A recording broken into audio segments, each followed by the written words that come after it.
Welcome back to another episode of the Catholic Talk Show. Today, we're going to talk about the miracles of Jesus Christ. We're going to show you all the miracles that Christ performed and recorded in Scripture, and we're going to explain all of them to you. So getting to know Jesus is getting to know the powerful works that he did then and the powerful works that he wants to do today. So we're really excited about today's show. All right.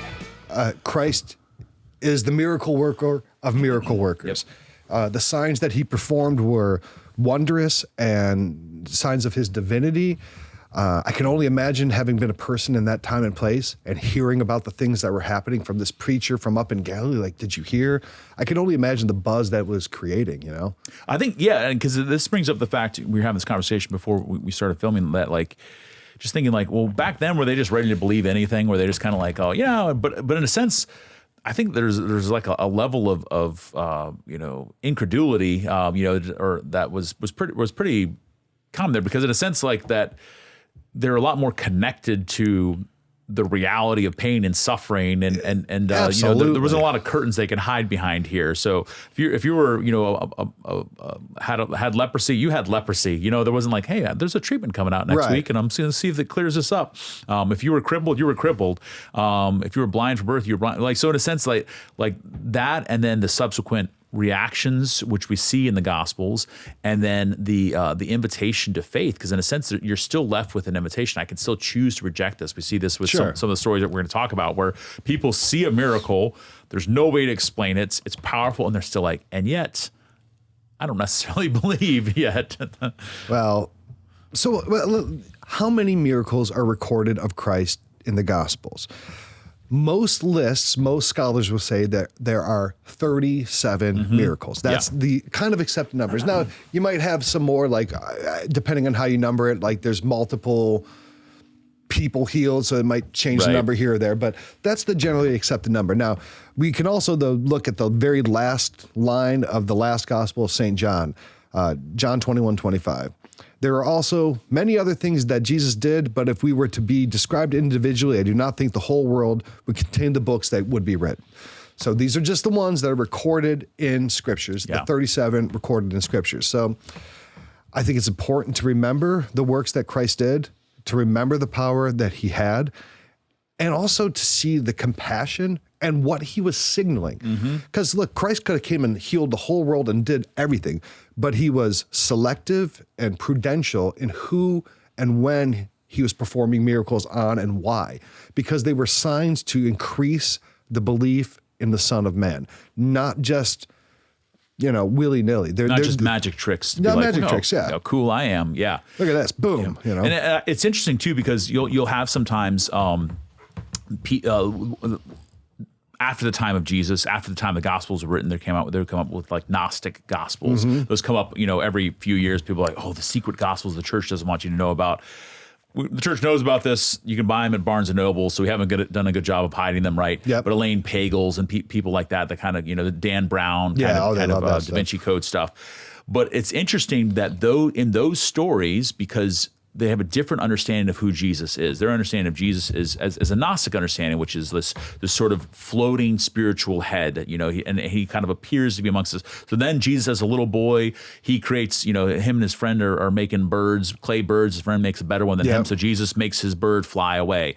They're playing on the playground. This kid bumps into Jesus and Jesus strikes him dead. Yeah. Everyone's mad at Jesus. Jesus raises him from the dead. It's kind of like Jesus learning his powers. It's like, it's like Jesus as an X-Men, it's more or less, or Cyclops before he had the glasses. And Peter Parker hadn't heard the Uncle Ben say, great power comes great responsibility. He needed to hear that. No, that's not the case with Jesus. It is an integrated reality into is because he is so completely and totally human, and he's so completely and totally divine, that his miracles are God restoring creation that has been wounded by sin and raising us up to something greater. So anyway, there's a reason behind it. It's not to show off, and it's not to do magic tricks. So the way we've broken them down, I mean, you can do them chronological, and I'll put a link to the chronological order, how they show up in his ministry, in as much as it can be inferred from the different Gospels and whatever.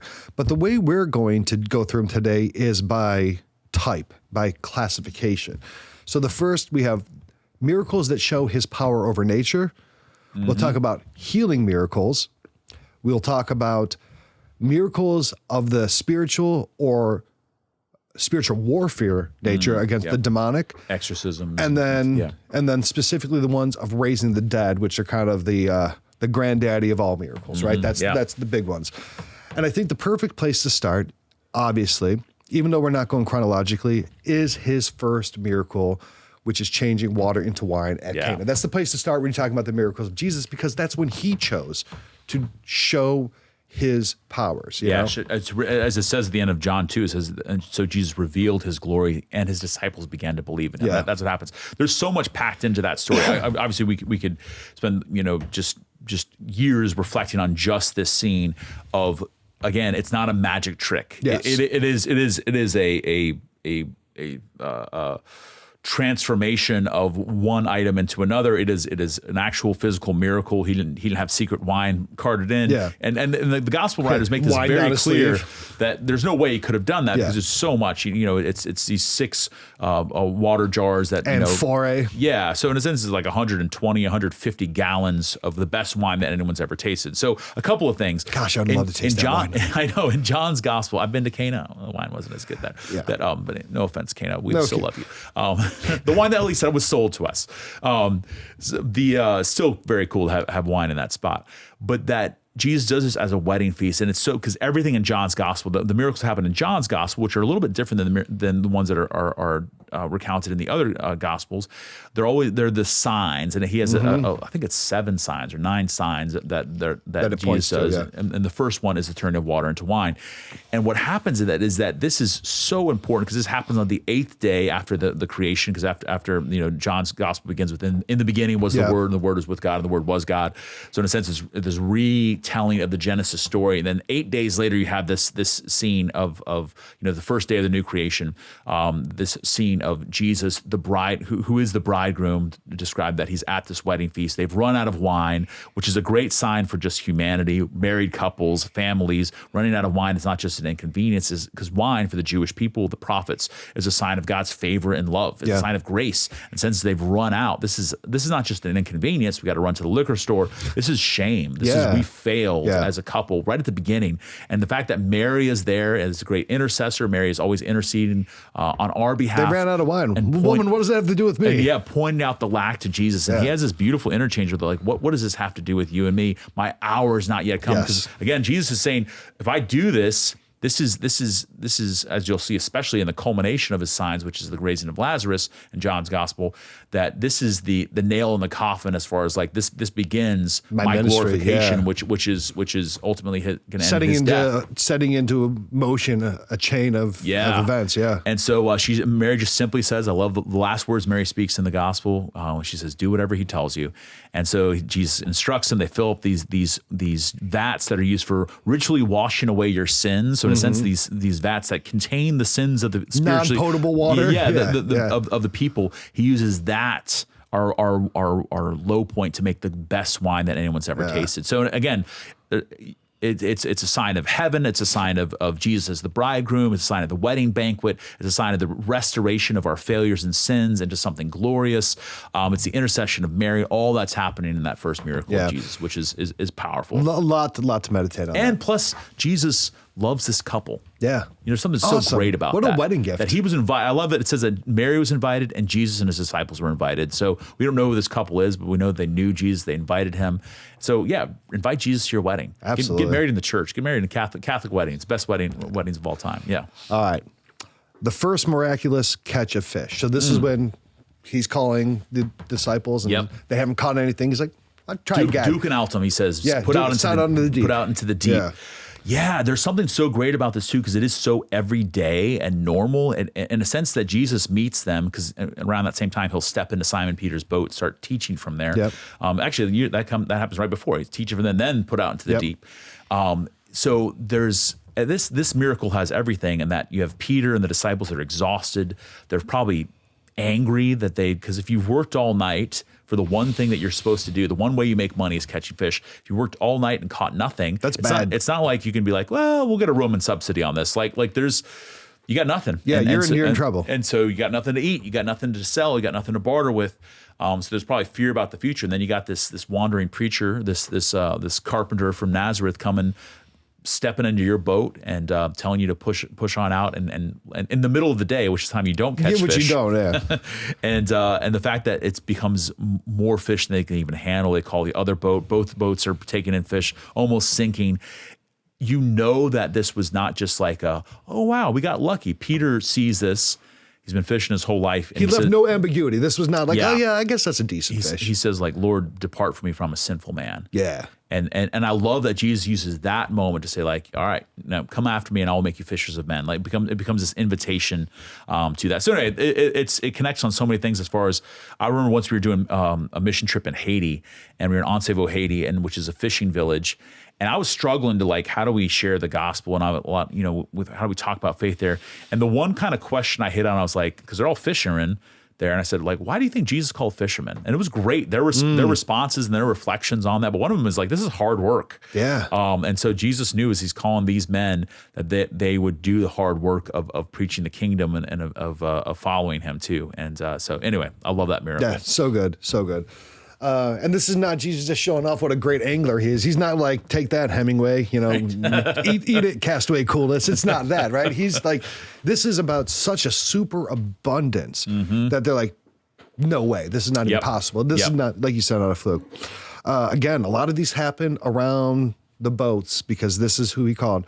So the next one is the calming of the storm. I love that. And the detail I love about this is that Jesus was sleeping through the storm. Yeah. And they're tripping out. They're like, oh, we are done. Master, wake up. Absolutely. My favorite artistic rendition of this is from Rembrandt. Yeah. Which is actually one of those paintings, is a little trivia, that was stolen in an art heist in Boston, like in the 70s or 80s. We don't know where it is. They cut it out of its frame, and it's some billionaire has gone in his bathroom. Yeah, or some mobster from Boston. Yeah. So anyway, we have a copy of it actually in the confessional that I'm usually sitting in. So I'm usually looking right at this moment as people are confessing their sins, that the Lord is calm in the boat. And it's so fascinating because all the details matter in the Gospels. So when you hear Jesus, Jesus is sleeping in the boat, it's like, that's sort of a strange detail. And obviously it's the detail you wouldn't put that in there if it didn't happen that way. Right. If it didn't happen that way. And it wasn't, and in a sense, it should ping a million kind of connections. First of all, that Jesus is not freaking out about this. They're freaking out. And if sailors and fishermen are freaking out, it's bad. It's bad. Yeah, that's right. But also, too, it draws us back to Jonah. You think about that moment when Jonah, they're having that huge storm, and Jonah, where's Jonah? He's sleeping. And they're like, oh, wake up, man, call on your God, because we're going to die. Yeah. So they throw him overboard. They throw him overboard eventually. So Jesus later on will say, like, no sign will be given except the sign of Jonah. Yep. And so he connects himself to Jonah there. So there's so many sort of things there. And when they're freaking out, they're crying out, and Jesus wakes up and he rebukes the wind and the storm. It's like even that word rebuke is it's not Jesus losing control and shouting and screaming into the gale. It's him being like, quiet. Come on. It's the same word that's used when Jesus rebukes like an evil spirit. Yeah. It's almost like the same sense, like your dog's barking. You're like, dude, hey. Domingo, chill out. Yeah, exactly. That voice of command that you have. I know some people have this, sometimes it's like, the dog won't listen to anyone except for dad. Yeah. Like when dad all of a sudden, we're all like, oh, stop, don't do this. And he's like, hey, and the dog's like, all right, time to go. Yeah. So there's something about this of like the lordship of Jesus that is shown here. Because then after it's like, who is this? Yeah. Even the wind and the seas obey. Another one on the water, Jesus walking on the water. Such a great scene. And with Peter's involvement, it's just absolutely wonderful. Can I give a corrective here? Yes. All right. So Jesus does not walk on the water. Jesus walks on the sea.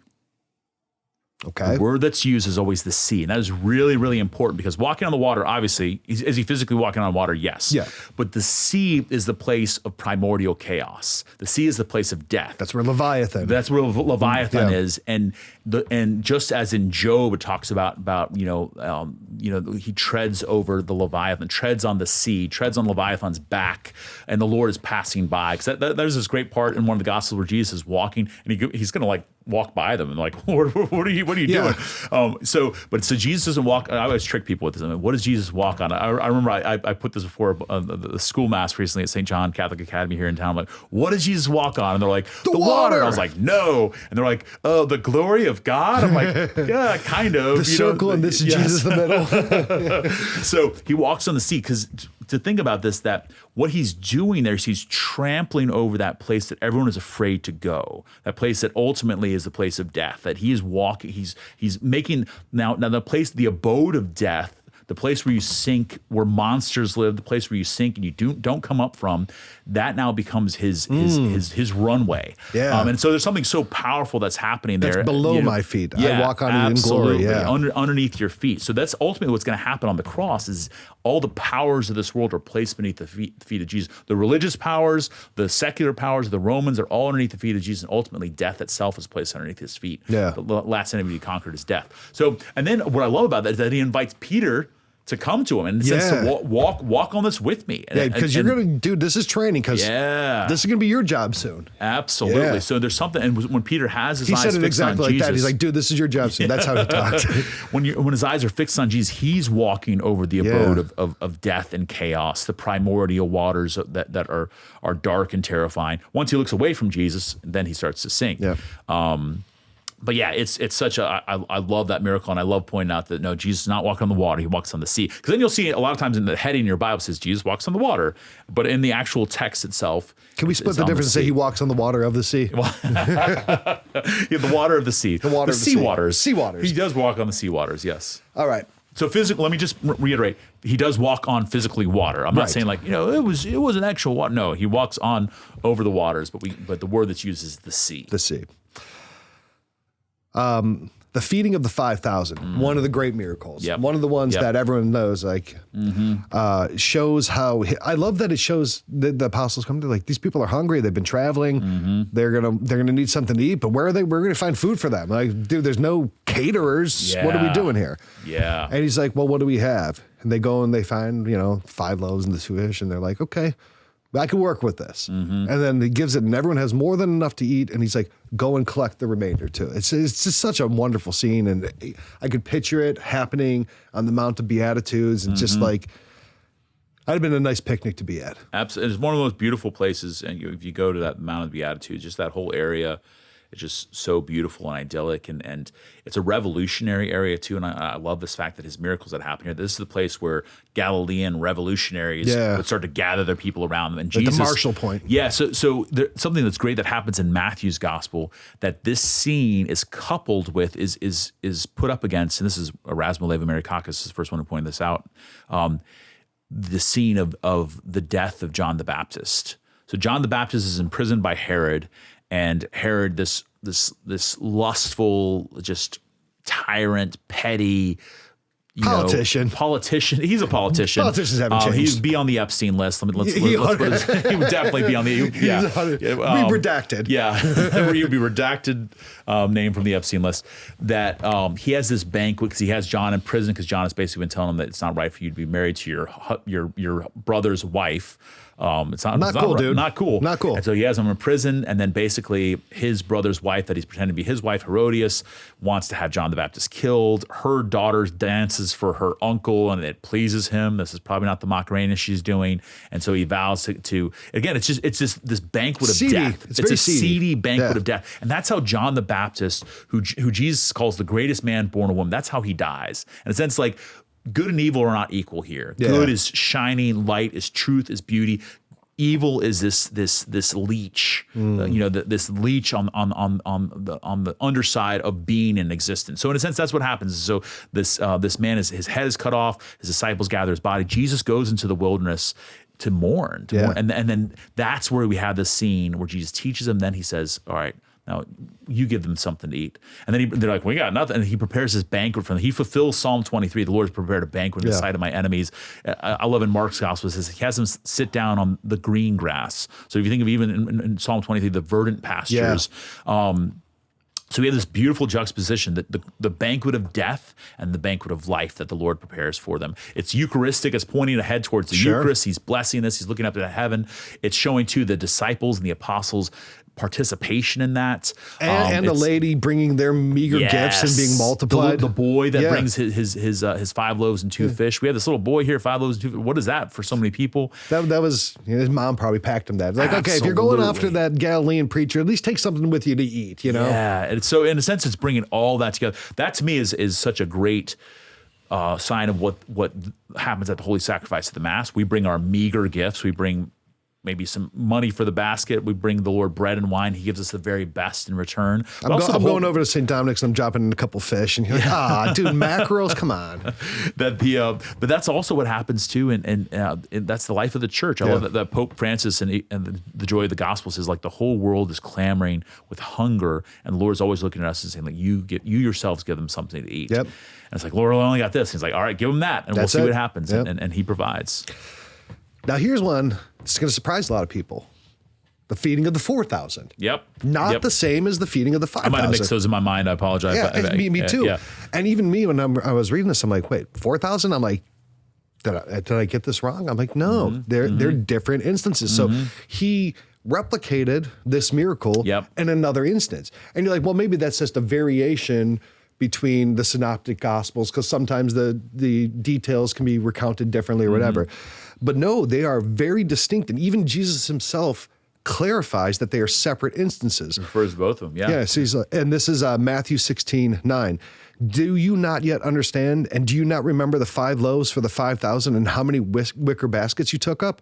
Or the 7 loaves for the 4,000 and how many baskets you took up? Yeah. So I think we did get it backwards. Yeah. We said 2 fish and 5 loaves, or you know what we said. The internet understands. So this is something he did multiple times. Yeah. You know, which is... It seemed to be like a constitutive part of his ministry. Yes. And so there's something to that to say, like, okay, this to me is again, all the stuff we've already said, but it's also something I'll say a lot. And when you read the Bible, you understand this, because Jesus is God. He's not just a holy man or a holy prophet or a miracle worker, that he's God in the flesh. So all of his miracles are a manifestation of his divinity. But God, throughout the whole Bible, is obsessed with feeding us. Yeah. He's a good, loving father who wants to feed his children. So you think of him providing the garden with all the fruits for Adam and Eve, the manna in the desert, the oil and the wheat, the quail that he gives to the Hebrews in the desert, the prophets who say, on this mountain the Lord of hosts provides the best of meals, choice wines and rich meats, and it's every page. And then ultimately this is going to culminate. All this is leading us towards the Eucharist, of course, which is what heaven is. Heaven is always the banquet, the wedding banquet. And so we see that the Lord providing for, feeding for our needs. And also that the role of the church is always going to be tied into feeding people spiritually, but also taking care of people's actual physical needs too. Yeah. I think of how many miracles in the lives of different saints. St. John Bosco is one that comes to mind, where he had to feed all these kids that were in his care, all these kids that were orphans or that had no one to provide for them. And oftentimes, like, we don't got any food, so let's just give out what we have. And all of a sudden, the basket wouldn't run out. It's still there. Yeah. Great. Yeah. The next one, the coin in the fish's mouth. Such a great story. Jesus and the disciples, they're going to the synagogue, and there's a tax that you have to pay. Yep. The temple tax. Yeah. So your guy there, Jesus, does he pay the tax? And they're like, yeah, he does. And he's like, well, and Jesus is like, well, I don't want to cause offense, so we will pay it. But he's kind of saying, like, it's questionable. Yeah. But I don't, because this is your custom, I'll do it. And he says, go out, catch a fish. Drop a hook. Drop a hook. First thing you catch. Yeah, and they pull it out, and there's a fish in the coin's mouth, and they're like, "There you go." It's a shekel, and I love too, because it's also the connection with him and Peter. Yes, he says, like, give it for half for you, half for me. So there's, in a sense, it's kind of like this, for the sake of this sort of rule that doesn't really apply to me, because we're the sons, we're not foreigners that you take taxes from, but go ahead and do this for their own sensibilities. But I love that he connects himself and Peter there. Yeah. When Peter came into the house, Jesus was the first to speak. What do you think, Simon? He asked. For whom do the kings of the earth collect duty and taxes? From their own children or from others? And Peter said, from others. Then the children are exempt, Jesus said to him. But so that we may not cause offense, go to the lake and throw out your line. Take the first fish that you catch, open its mouth, and you will find a 4 drachma coin. Take it and give it to them for my tax and yours. Mm-hmm. It's pretty great. Very great. In that area, you can get the Peter's fish. There's some restaurants that actually do Peter's fish. Tilapia. It's and it's got fried. the two. It's delicious. Yeah, and they got the 2 black marks on the side, and they said that's where Peter picked up the fish, and his fingers left those marks. Oh, all right, that works. Peter's fish.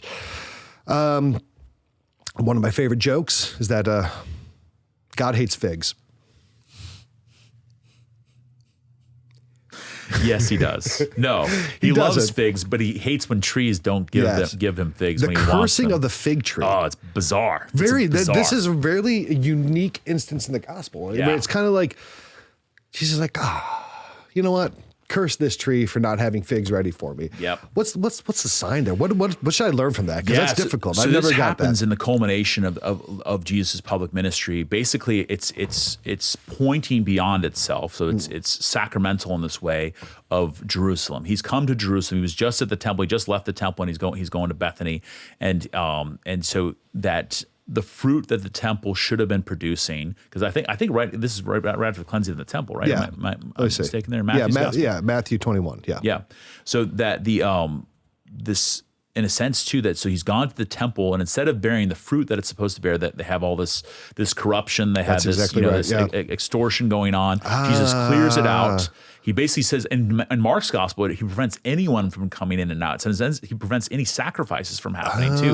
So that's a really kind of this makes sense now. This is the end of the temple, because then the curtain will be torn in two at Jesus' death. Judge it by its fruit. Yep. The temple's not producing fruit. Yep. And this so, tree. And he says, may no one ever eat fruit from you ever again. So he says that to the fig tree. As he goes to the fig tree, and it's not the time for figs. So they're kind of like, what are you doing? He's looking for figs. There's no figs, and so he curses it. And then the tree withers, and they see it the next day on the way back. They're like, Lord, the tree withers. And I forget exactly what he says at that moment when they're like, oh, and because he goes on to something else. It's almost sort of like a passing miracle, but it's actually really his moment of speaking really of the end of the Jerusalem temple, that this because he's the temple. I've never made that connection. Yeah. When the disciples saw this, they were amazed. How did the fig tree wither so quickly? Jesus replied, truly I tell you, if you have faith and do not doubt, not only can you do what is done to the fig tree, but you will also say to this mountain, go and throw yourselves in the sea and it will be done. If you believe, you will receive what you ask for in prayer. Yeah. So anyway, never made that connection. It's before. It's one of those kind of bookend sort of stories where it happens. He curses, he curses the fig tree as they're on the way out of Jerusalem. Then they have some stuff happen. And then like you kind of pick it up later on, which is it's kind of fascinating. Those parts of the gospel. So the last of the miracles of the power of nature is the second miraculous catch of fish, and this is in John 21. This is after the resurrection. Oh, yeah. Love this one. This is one of my favorite scenes in the entire gospel. Maybe my favorite scene in the gospel. Because I could it's one of those ones where what do they say? Imaginative prayer. I could just picture myself in the moment.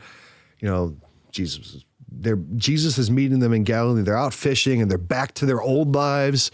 They're back like, well, we were the Son of God and now we're back on the boats fishing and they're not catching stuff again.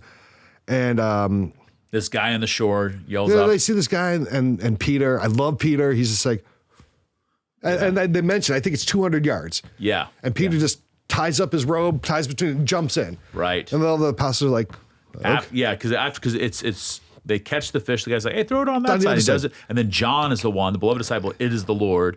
And they recognize. And then Peter, then he jumps in. Because this is the way they were called. Yep. And then they're seeing it again. Yep. And then Peter jumps in and the rest of the apostles are like, well, let's take the boat. We'll meet you there. I always wondered if they beat him there. Because 200 yards, that's a swim. That's a pretty good swim. Yeah. Which shows what It's such a beautiful, intimate scene as well. Obviously, there's all the connections. There's the mention of the charcoal fire, which in John's gospel, when Peter denies Jesus, it's by a charcoal fire. Yep. So in a sense, it's recapitulating that. But Jesus also, as he says, come have breakfast. And they get there, and Jesus he's already brought his own fish. There. He's already got like small little fishies, almost like spreadable fish that he's already kind of been cooking and preparing for them. Yeah, smoked fish dip. I love smoked fish dip, dude. Come on now. Come on now. And bread. And bread. So he's got that prepared for them, which again is always a Eucharistic kind of just as the loaves and the fishes that he multiplies. So it's a great scene, and of course there's 150 fish, and there's all sorts of symbols behind that. It's like 150 nations or 150. I think it's 100. Is it 151 or 153? Yeah, it's right. The numbers connected to things. The amount of nations. Yeah, the amount of nations and of that time. So anyway, I love that scene because it's the restoration of Simon Peter, his forgiveness with the Lord, but it's preceded by the Lord. Yeah, going I always kind of picture the other apostles still sitting there, finish up their breakfast, and Jesus is like, "Come over, I want to talk to you." Yeah, and takes him for a walk on the beach. She's like, "Peter, do you love me?" Like that's how I picture it in my head, and it's just like, it's a great scene. So beautiful. I love it. All right, so moving on to the miracles of healing, and we can move through these a little bit quicker. Yep. Because they're all kind of the same like and kind, but it shows that he has compassion for individuals as people, but also there's a common theme on the faith of the person or the action of their participation in their healing. Yeah. So we have the healing of the royal official son. This is in the Gospel of John. And he heals them from a distance.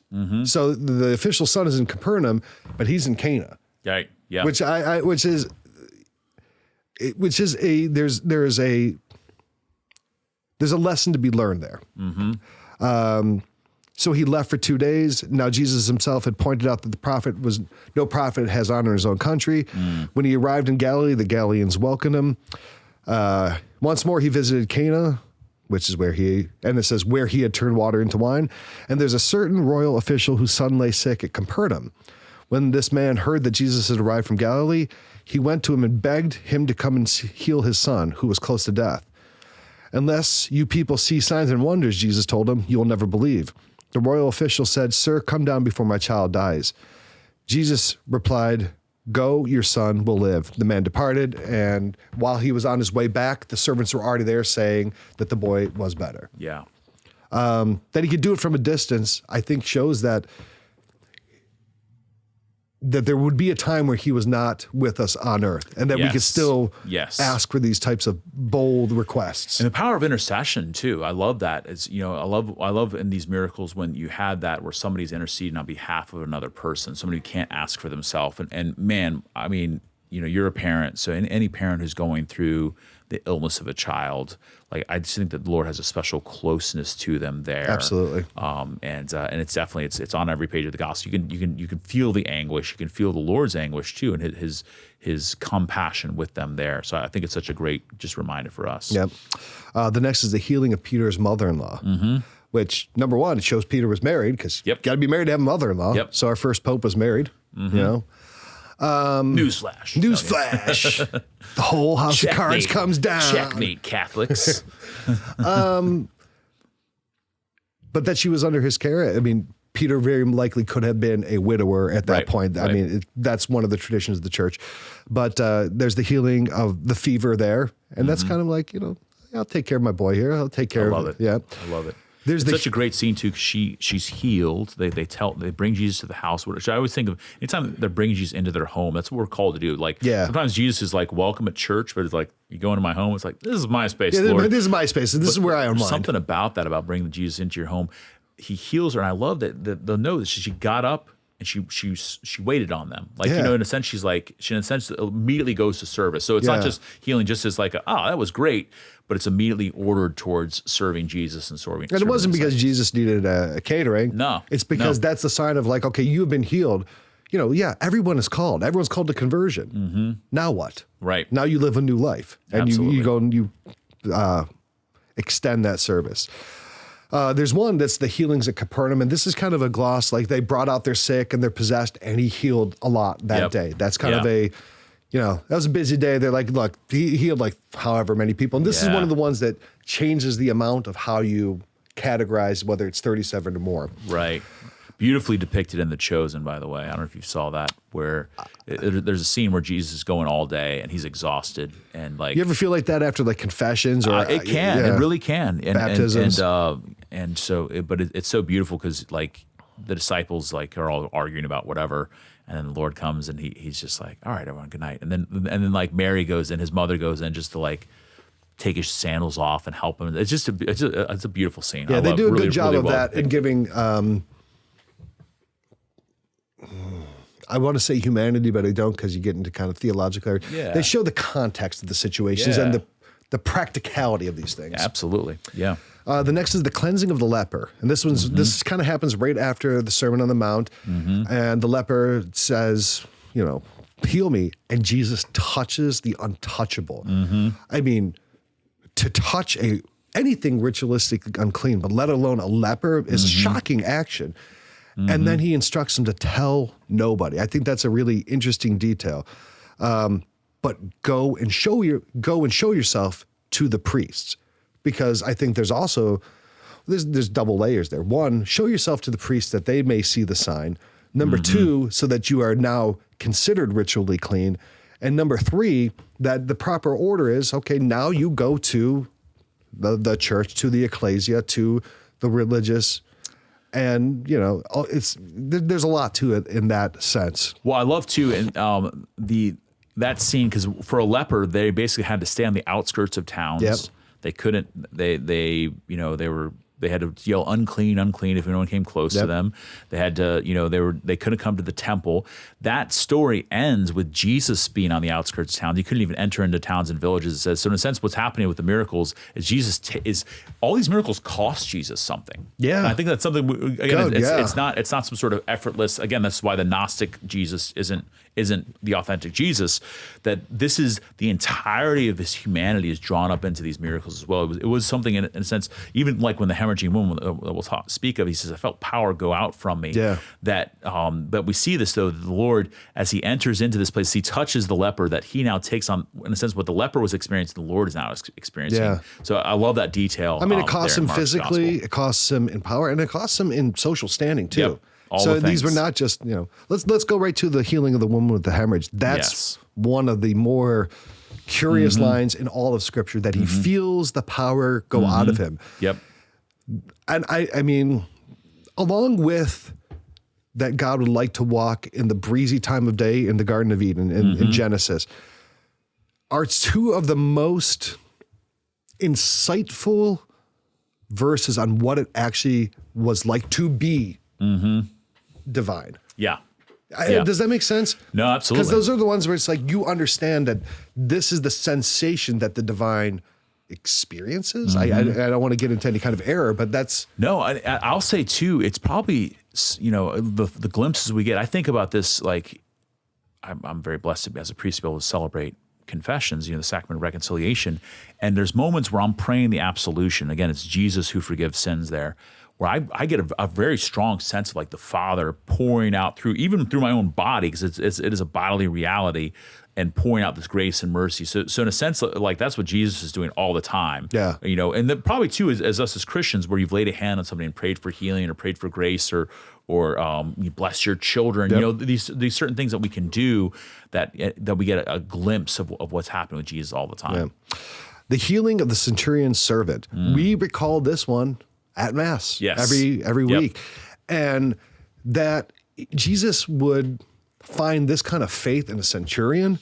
And I think he says, I've seen no such faith in all the children of Israel, right? Yeah. It's just scandalous too for his listeners, by the way. Yeah. That would be like, I don't know, Browns fans saying, look, this Steeler over here, I've never seen anyone ever play like this for the Browns. Like it's like, I mean, it's a shot across the bow. Yeah. But Lord, I'm not worthy to receive you. Only say the word and my soul shall be healed. I mean, we say that every week in Mass, and it goes back to this centurion. Yeah. It's absolutely.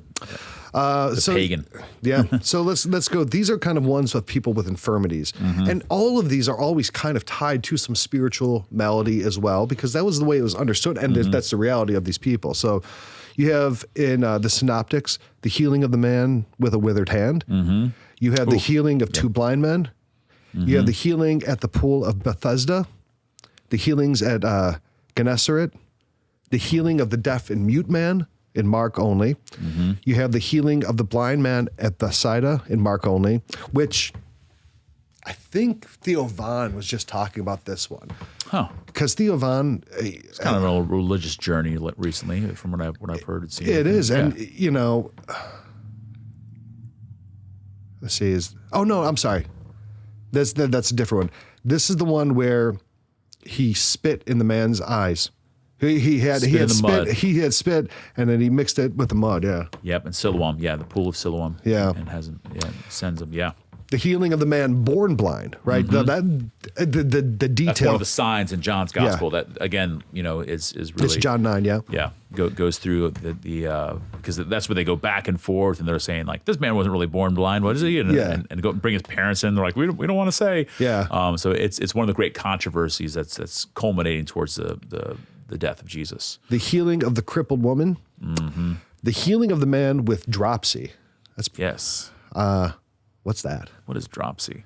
I think is that the one Write with in the comments below. What is use people watching this as our personal swelling. Chat. Huh? Swelling? Swelling? All right. I guess a big swollen foot. Something. Yeah. God protect me from that. The cleansing of the 10 lepers. And only one comes back. Only one comes back. Yep. Go show yourselves to the priest. Yeah. Yep. And only one comes back is one of those details. Like that happened. You don't put that in there. And he was a Samaritan. Yeah. A foreigner. Yeah. The healing of blind Bartimaeus. Yep. Yeah. Bartimaeus crying out to the Lord, Jesus, Son of David, have mercy on me. Yeah, I love that. And they keep telling him to be quiet, and he keeps like just screaming after Jesus. Yeah, it's beautiful. Oh, like you ever see like an audience with the Pope, and like a kid just comes running up or whatever, or someone just comes up, like even a grown man or woman comes up and just. I kind of imagined like that because all the the staff around the Pope's like, dude, guys stage rushing, like, okay, we have to deal them off, and the Pope's always like, no, come here. Right. Because we're all worried about doing our job, and like, dude, Bartimaeus, stop, he's talking. Yeah, I love that. There's something about this as far as when the Lord looks at him and says, what do you want me to do for you? What a great question. Yeah. And I think even for ourselves in our own life with Jesus, if the Lord turned to you right now and said, what do you want me to do for you? Like, what do you want me to do for you? Like that, like, what would I say? I mean, and sometimes our own desires aren't even clear to us. So there's something great about Bartimaeus as that example and witness to that. Yeah. Lord, I want to see. And the last of these is the healing of the high priest's servant, which is in the Gospel of Luke. Because his ear cut off by Peter. Yeah. Malchus. Malchus. Yeah. That's right. Yep. Mm-hmm. Is the name Malchus in Scripture? Or It is in Scripture. Yeah. Again, one of those details. Why would you put a name in there? Like it's like that happened. Like you go ask Malchus. What's amazing to me is they're arresting Jesus. Peter draws someone's sword, cuts Malchus's ear off. Jesus heals Malchus, and they're still like, all right, now let's like, all right, get done with this healing stuff. Now let's off to the Actually, can we swing by my family's house because I need some healing. But that probably actually, for them, probably would have been terrifying. Yeah. They're like, wow, we got to take this wizard in, like that, because they don't understand what's going on. And I think it points to, because raising of Lazarus will definitely point this out, that miracles don't force faith. Because I think some people think like, oh, miracles, it'd be like, everyone would believe. I'm like, no, the Lord could do a miracle. 2026, I see miracles. I've experienced miracles. 2026, with all the stuff that we have, do a miracle. It could not be explained, and that does not mean that you'll necessarily believe. You still have to make a decision. You're still free in front of that. What do they say? For those who believe, no miracle is necessary. For those who don't believe, no miracle will suffice. Yeah, absolutely. All right, so now we're going to move on to the miracles of a spiritual nature or kind of anti-demonic, right? Because Jesus was the greatest exorcist too. Yep. I think there's even something in Scripture where they say that he's cast out more demons than Solomon, because Solomon would have been known. There was a book that's lost to history, which is kind of the Acts of Solomon. They would have known about it then, but we don't have a copy. And it lists and it talks about all the exorcisms that Solomon did. So when they say he's done more exorcisms than Solomon, they're talking about that. So there's the healing of the blind and mute demoniac, the healing of a boy with a demon, that's in all the synoptics, the healing of the Syrophoenician woman's daughter, in all the synoptics, the healing of a mute demoniac, only in Matthew, the expulsion of an unclean spirit in Mark and Luke, and then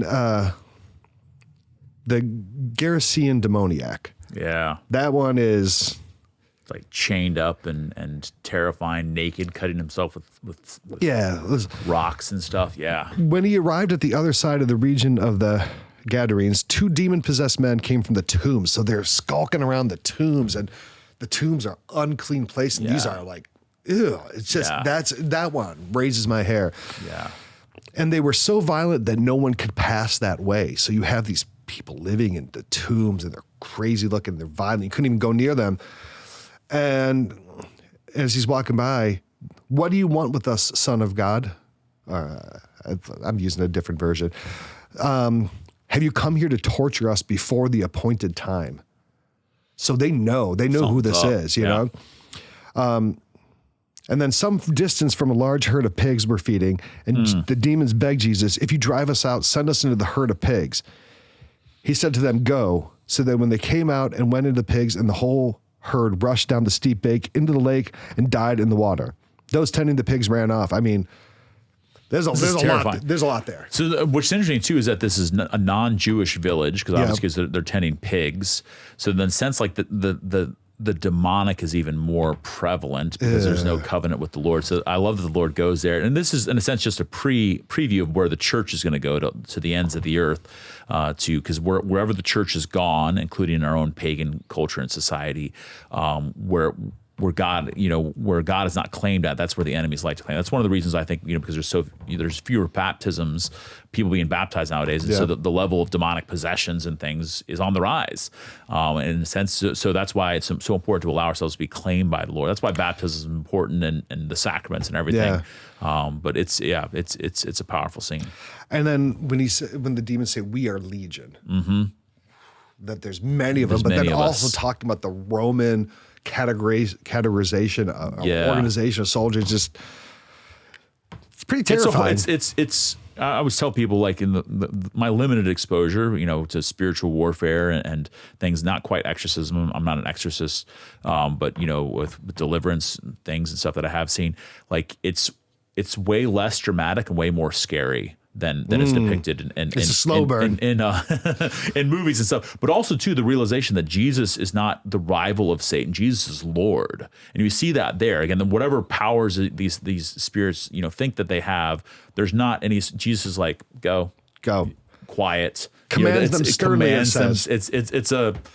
He's Lord, and so at the name of Jesus, the devil has to bend his hoof or knee or whatever he has. And they always says Jesus rebuked the demon. Jesus commands the demon. And then they say, and then they try to get him on this later. They try to say, you command demons. And this is when he says a house divided against itself cannot stand. Like, how could somebody of their own house drive out demons? Right.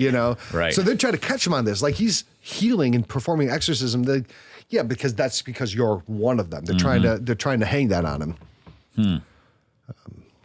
All right. So now getting into, we're through 34 of the 37 miracles, and we're doing a great time. The last 3, the raising of the dead. So the first is the raising of the widow's son at Nain. The widow of Nain. The widow of Nain. What a beautiful scene. It's so good. Because you think about this happens, that Jesus comes across this funeral procession, this widow, her only son. How could Jesus not be thinking about what his mom was about to go through? And she's a widow. I mean, because in that time, like, you have no husband, you have no sons. That means not good things for a woman. I mean, what options do they have? And become a beggar or live a life of ill repute. And do you have the verse pulled up? I right do. Now? Yeah. Does he actually touch the funeral pot? I'll read it. So please. This is Luke 7:11 through 17. Soon afterwards, he journeyed to the city called Nain, and his disciples and a large crowd accompanied him. As he drew near to the gate of the city, a man who had died was being carried out, the only son of his mother, and she was a widow. A large crowd from the city was with her. When the Lord saw her, he was moved with pity for her and said, "Do not weep." He stepped forward and touched the coffin. Yeah. As at this, the bearers halted, and he said, "Young man, I tell you to arise." The dead man sat up and began to speak, and Jesus gave him to his mother. Fear seized them all, and they glorified God, exclaiming, "A great prophet has arisen in our midst, and God has visited his people." Amen. So I love that. So this happens with the hemorrhaging woman, with the leprous man, and with the dead, that all those things would make you ritually unclean. Yes. So that Jesus, in a sense, this is what he's going to, this all goes to the cross, that on the cross, as St. Paul says, he who knew no sin became sin. So he goes to that lowest place. He takes it upon himself. So in a sense, he allows himself to become ritually impure, cut off, as to raise up this man. So the funeral bearers, the ones who were carrying, they would have to have spent the next, whatever it is, 7 days or 9 days purifying themselves. They couldn't go to the synagogue. They couldn't go to the temple. They would be ritually impure because they had carried this. Jesus steps into that spot, says, "Do not weep," and touches it. And everyone's like, yeah, and I love this says he gives him back to his mother. You know, it's such a beautiful scene, and also you just got to think his own heart being moved with compassion for what his mom's about to go through. The next one, and I want to get, because this isn't all the synoptics. This is the healing of the official. Let's see. I want to make Jairus' daughter. Yeah, Jairus' daughter. Yeah. I want to get the version where it's like, what is it, Talitha Kum? Talitha Kum, yeah. Little girl, or little lamb. Yeah, little one. I'll read the one. I have Matthew pulled up.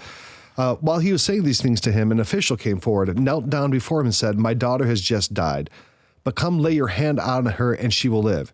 Jesus rose and followed him. So he just got up from what he's doing, and so did his disciples. And while he's going, this is when the woman who's at the hemorrhage touches his tassel and feels the power come out of him. Yep. When Jesus arrived at the official... She's been sick for 12 years. Jairus' daughter is 12 years old as well. So we have this 12-year-old girl who's died, this tragedy. We have this woman who for 12 years has suffered, as Luke would say, suffered much at the hands of many doctors and yet gotten only worse. Yeah. Can't come to the synagogue, is cut off from everybody because she's ritually impure, because she's bleeding. And those, I love that they juxtapose, the stories happen as they overlap with each other. It's beautiful. Yeah. It's God's poetry. When Jesus arrived at the official's house and saw the flute players in the crowd who were making a commotion, he said, "Go away. The girl is not dead, but sleeping." And they ridiculed him. When the crowd was put out, he came and took her by the hand, and the little girl arose. And the news of this spread throughout the land. Now, in the other version, he goes in, and it gives the detail of him, exactly what he says. Talitha Kum, which means little girl or little lamb. It's a very diminutive, sweet word. Talitha Kum, it's a little girl, arise. I was, years ago, I was very blessed to be on a mission trip in Kenya, and one of the places we spent some time was an orphanage for girls with HIV. Oh, girls' orphanage, and it was run by these religious sisters, and just a beautiful place. I mean, it really, really was. Not to romanticize, the real suffering they were going through, but just the care that they had for each other and that the sisters had for them. But we didn't visit this other orphanage, but it was similar. But it was called Talitha Kum. Yeah, and I love that just as the Lord speaking these words of tenderness and healing and life to his precious beloved daughters. Yeah, that version or that context or detail is given in the Gospel of Mark. Oh, Mark, yeah. When they arrived at the house, he caught sight of the commotion, people weeping and wailing loudly. In the other one, they say playing flutes and making commotion. And the same thing, the child is not dead but asleep, and they ridicule him, so it's the same. Then he put them all out, all the same. He then took the child's father and mother and those who were with him and entered the room where the child was. He took the little child by her hand and said to her, "Talitha Kum," which means, "Little girl, I say to you, arise." And then the girl of 12 arose, immediately walked around, and they were astounded. And he gave strict orders that no one should know this, and said she should be given something to eat. I love that. It's like, imagine when you're not feeling good when you're a kid, and you're like, okay, here, let's make you some chicken noodle soup or whatever. Or the fever breaks, or the stomach flu ends. He just did this miracle, and he's still like, you should have something to eat. Well, and what this points to as well, because whenever people are starting to read the Gospels and hear the same story described with different details, sometimes it can be troubling, and sometimes scholars are like, oh, these are, they try to almost discredit them. What it really is instead is because the Gospels are narratives of actual historical events, but they're not written as like a newspaper article. And since it's a better maybe image for us is if you had three artists painting the same scene. Yes. And so they're all going to have different details, and all of them it's the same scene. It's the same reality, but there's all different details that are kind of like, I really noticed this part, or I really pointed to this part, or like Mark saying, and which he got that from Peter traditionally, that like Peter's like, and then he told her to give him something to eat. And that was, now Luke didn't include, or Matthew didn't include that, but Mark does. So there's something just beautiful about that, the complementarity and overlap of the Gospels. Take 3 of your friends and go do anything. Go to a baseball game, go fishing, go camping, go whatever you do. Yeah. Then come back and say, okay, guys, write down what we did today. Yeah. They're not going to be exactly the Absolutely. same. Yeah. They'll all be true. They'll all be happen, but there'll be little details and variances. And that's that's the perfect example. Now, we're coming up on our last of the miracles. We made it through all 37 miracles Praise of God. Jesus that are recorded, because otherwise not all the podcasts in the world could contain them.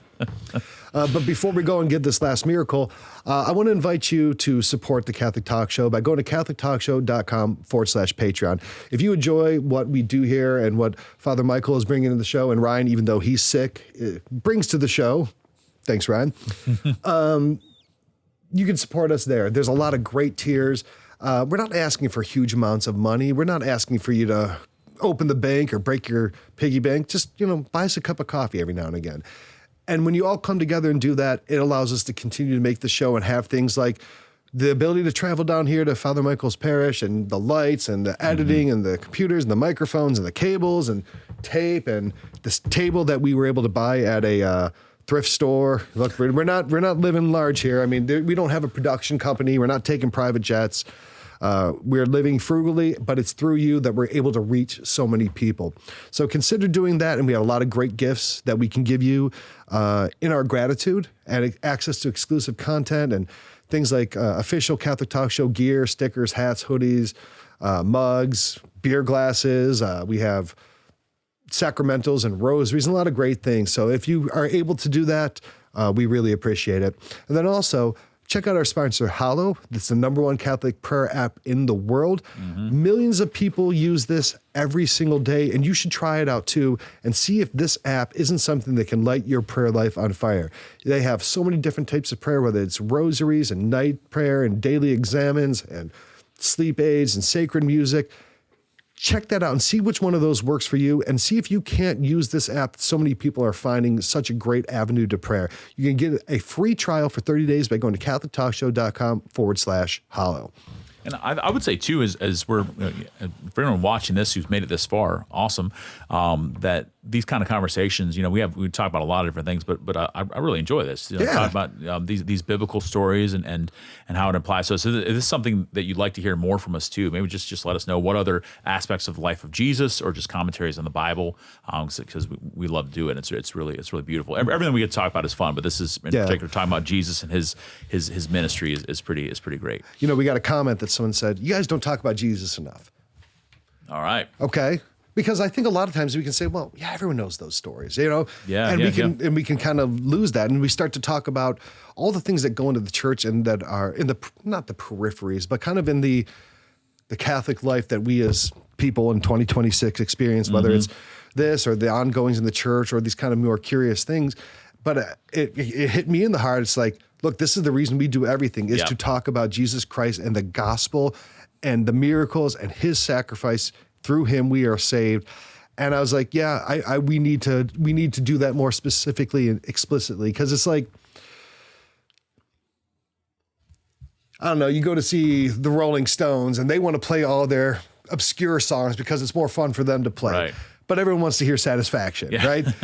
They don't go there to hear your B-side on your new album that you made when you're 75 years old. Right. They want to hear the hits. Right. And we can fall into that a little bit too. Paint it black, man. Just paint it black. Yeah. So, hey, when you see us or you want to ever recommend, that's one of the benefits of being a patron. Yep. And there's tiers where you can say, I want you to do this episode. And if it's even within the realms of propriety, we will do that. And all of our patrons can help suggest content and topics. So we rely on you for that too. So that's great. Yep. So the last one, and I think this is a great place to end, because this is also, like you said, the kind of culmination of the 7 signs of the Gospels of John. And there's so much in this, and that's the raising of Lazarus. Yes. There is so many details. I mean, you could write a whole book about this, let alone a few minutes in a podcast. It shows that Jesus had friends. Yep. Mary, Martha, and Lazarus, whom he loved. He loved them. He was close to them. He would vacation with them, if you want to call it that. Yeah. He would spend, spend free time in Bethany.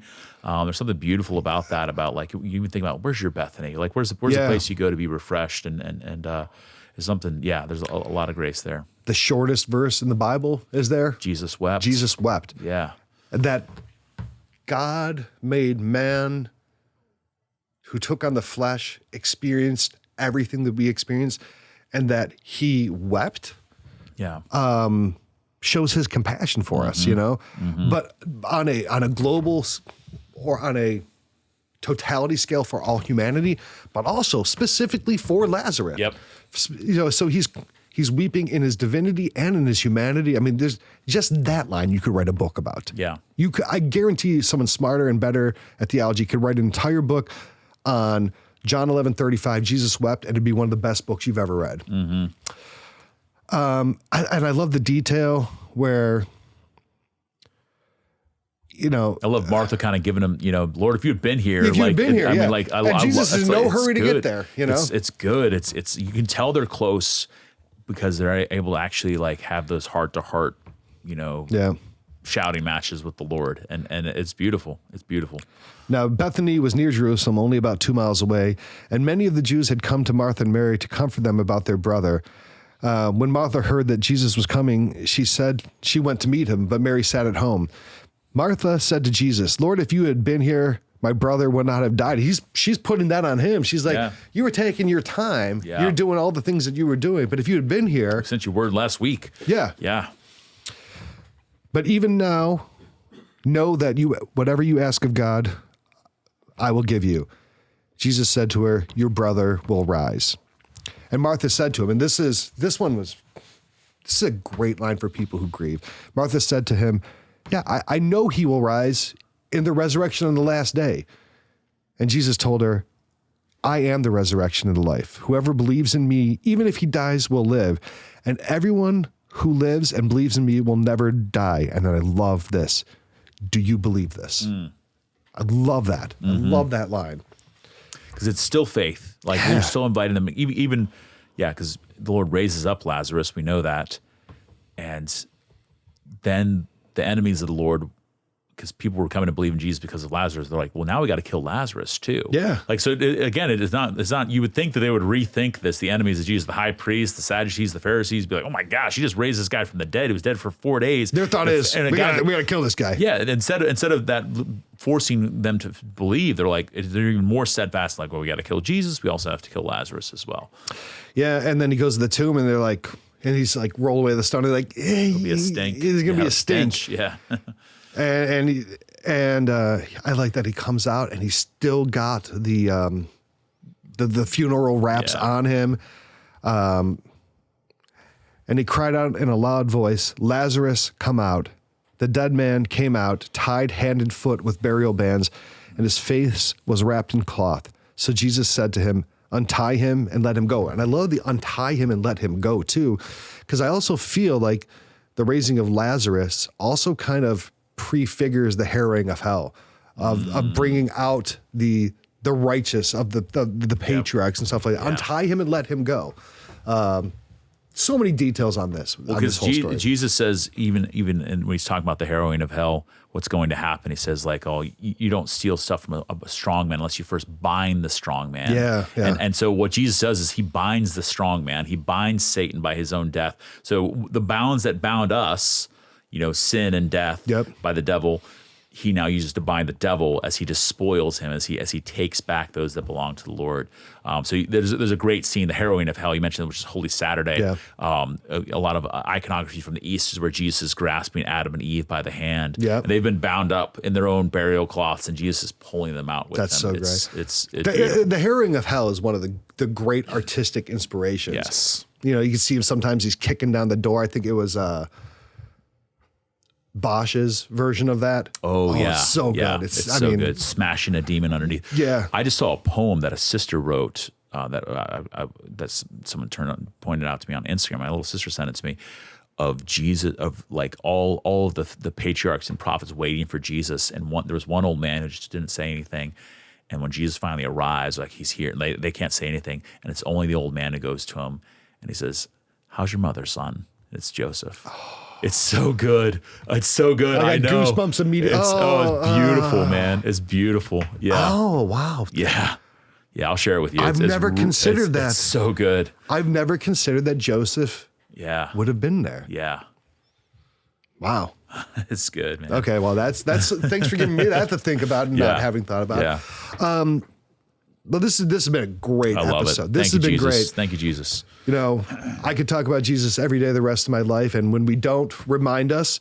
But this is all the miracles of Jesus that are recorded. But then there's all the miracles since that day and age, right? And you think, oh, miracles of Jesus stopped after the Gospels.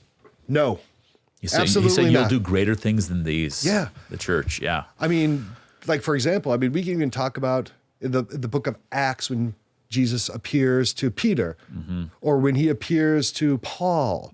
Those are miracles too. Those are not counted here. These are the physical miracles during his thing, but there's been miracles that continue to happen to this day, healings and miraculous things if you have the heart open to them. Love it. Praise God for it. All right.